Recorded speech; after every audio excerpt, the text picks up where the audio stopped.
Assalamualaikum warahmatullahi wabarakatuh.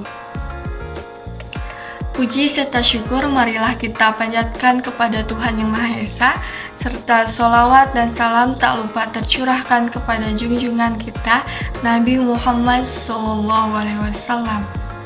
Sebelumnya, perkenalkan terlebih dahulu, nama saya Melisa Muhafilah selaku moderator bersama dua rekan saya, Tubagus Rahmat Yuda Suryatmaja dan Risma Nurul Latifah. Kami dari kelompok 2 akan memaparkan sedikit materi tentang agama Islam dan ekonomi. Di sini kami mempunyai 3 pembahasan. Yang pertama adalah hubungan Islam dan ekonomi yang akan disampaikan oleh Tubagus. Yang kedua adalah peran ekonomi Islam di Indonesia yang akan disampaikan oleh saya sendiri. Yang ketiga adalah analisis tentang bagaimana fenomena yang berhubungan dengan agama Islam dan ekonomi yang akan disampaikan oleh Risma. Untuk mengefisienkan waktu, langsung saja kepada pembahasan pertama. Kepada Tubagus saya persilahkan. Perkenalkan, nama saya Tubagus Rahmat Yuda Suryatmaja. Saya akan menyampaikan materi pertama tentang hubungan agama Islam ekonomis. 1. Sebagai besar di dunia, dengan adanya peran agama kita dapat berharap suatu etika agama kita dapat mengurangi rasa cemas dan takut. Agama juga berfungsi menciptakan normal-normal sosial yang mempengaruhi ekonomi. Ajaran agama tersebut mengajurkan agama selalu bekerja keras, tahan cobaan dan hidup hemat, dan juga selalu berusaha tidak henti dan putus asa. Ekonomi adalah pengetahuan tentang peristiwa dan persoalan yang perkalian dengan upaya manusia secara perorangan atau pribadi atau kelompok, keluarga, suku, bangsa, organisasi, negara dalam memenuhi kebutuhan yang tidak terbatas yang dihadapkan pada sumber daya pemuas yang terbatas. Ekonomi juga merupakan usaha untuk mendapatkan dan mengatur harta baik material maupun non-material untuk memenuhi kebutuhan hidup manusia baik secara individu maupun kolektif yang menyangkut perolehan. Ekonomi Islam dibangun atas dasar agama Islam. Ekonomi Islam akan mengikuti agama Islam dan berbagi aspeknya ekonomi sebagai sesuatu yang bersifat independen dan karenanya bersifat objektif dan akhirnya berlaku universal. Meningkat, maka jumlah barang yang ditawarkan akan meningkat. Hukum tersebut berlaku karena para produsen memandang bahwa kenaikan harga barang adalah kenaikan pendapatan.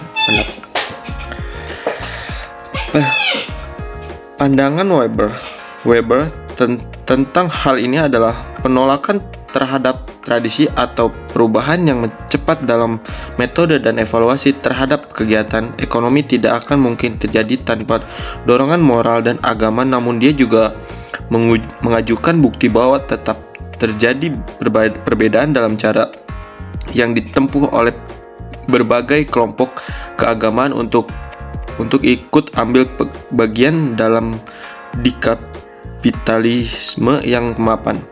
Indonesia menunjukkan bahwa pengembangan ekonomi Islam dimulai melalui pola kedua, sehingga tidak heran jika pengembangan industri keuangan syariah tumbuh lebih cepat dibandingkan pengajian teoris dan konseptual dalam pembentukan sistem yang lebih komprehensif. Hubungan agama dengan ekonomi dijadikan kerja dalam upaya mencoba memahami para yang dijalankan agama. Hubungan agama dengan ekonomi bukanlah hubungan kuasalitas, melainkan hubungan timbal balik. Hubungan agama dan ekonomi memang sangat erat sekali pada agama karena terhadap landasan untuk melakukan ekonomi dengan baik. Agama tempat mengantisipasi terjadinya kecurangan di dalam ekonomi yang sangat banyak sekali saat terjadi di dunia yang nyata. Terima kasih, itu dari materi pertama. Materi kedua akan dilanjutkan oleh teman saya. Terima kasih. Pembahasan yang kedua yaitu tentang peran ekonomi Islam di Indonesia.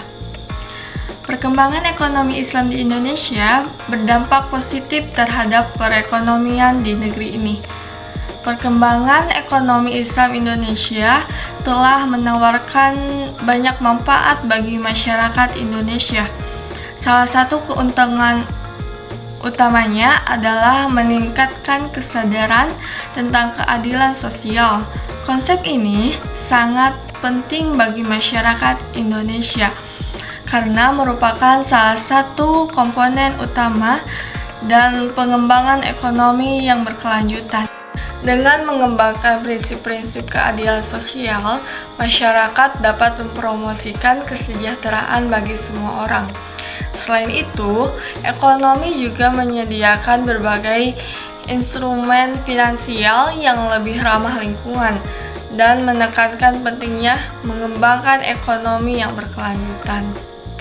Ini disebabkan oleh fakta bahwa ekonomi Islam menolak riba atau bunga dan mendorong investasi yang berkontribusi pada pertumbuhan ekonomi secara bertanggung jawab. Dengan demikian, Indonesia dapat meningkatkan investasi di sektor-sektor yang berkontribusi pada pembangunan berkelanjutan. Selain itu, ekonomi Islam juga telah membantu mengurangi kesenjangan sosial di Indonesia. Konsep ekonomi Islam menekankan pentingnya meningkatkan keseimbangan bagi orang miskin untuk meningkatkan kualitas hidup mereka. Sebagai contoh, program microfinance telah menjadi salah satu cara efektif untuk meningkatkan kualitas hidup para pengusaha miskin. Program-program ini telah membantu banyak orang untuk kemiskinan dan memberikan kesempatan untuk membangun bisnis mereka sendiri. Ekonomi Islam juga telah memberikan banyak manfaat lainnya bagi perekonomian di Indonesia. Ini juga termasuk peningkatan produktivitas, pengurangan tingkat pengangguran, dan meningkatkan kesejahteraan masyarakat. Dengan demikian, ekonomi Islam telah berhasil memberikan banyak manfaat bagi perekonomian di Indonesia. Sekian dari saya, selanjutnya pembahasan ketiga. Assalamualaikum warahmatullahi wabarakatuh. Perkenalkan, nama saya Risma Nur Latifah. Di sini saya akan menjelaskan analisis mengenai fenomena yang berhubungan dengan agama dan ekonomi. Agama sebagai sistem mengatur manusia dalam upaya untuk memenuhi segala sesuatu yang menjadi kebutuhan dan keinginannya. Agama menyediakan suatu tatanan sosial bagi keselarasan dan keserasian sosial. Tindakan-tindakan ekonomi yang dianggap akan merugikan suatu pihak dilarang oleh agama demi terciptanya suatu keseimbangan dalam masyarakat. Dalam agama Islam terdapat berbagai hukum dan yang mengatur kehidupan ekonomi masyarakat muslim. Sama seperti agama Kristen dan agama-agama lain, dalam Islam pun terdapat etika sosial yang melandasi aktivitas ekonomi umat muslim. Etika sosial ini didasarkan pada firman Allah dalam Al-Quran surat An-Nisa ayat 29 yang berbunyi, "Hai orang-orang yang beriman, janganlah kamu saling memakan harta sesamamu dengan jalan yang batil, kecuali dengan jalan perniagaan yang berlaku dengan suka sama suka di antara kamu, dan janganlah kamu membunuh dirimu, sesungguhnya Allah Maha Penyayang kepadamu." Quran Surat An-Nisa surat keempat ayat 29. Berdasarkan ayat tersebut, dapat kita ketahui bahwa pada dasarnya kehidupan ekonomi umat muslim mengutamakan nilai-nilai keadilan bagi semua pihak. Suatu tindakan ekonomi yang merugikan salah satu pihak akan mengakibatkan hilangnya keselarasan sosial dalam masyarakat, sehingga perlu dicegah melalui mekanisme yang terkandung dalam konsep halal dan haram. Beberapa bentuk aktivitas ekonomi yang diatur dalam Islam diantaranya adalah mengenai zakat, muamalah, dan faraid. Sekian dari kami. Mohon maaf apabila ada kesalahan dalam tutur kata. Wabillahi taufiq wal hidayah. Wassalamualaikum warahmatullahi wabarakatuh.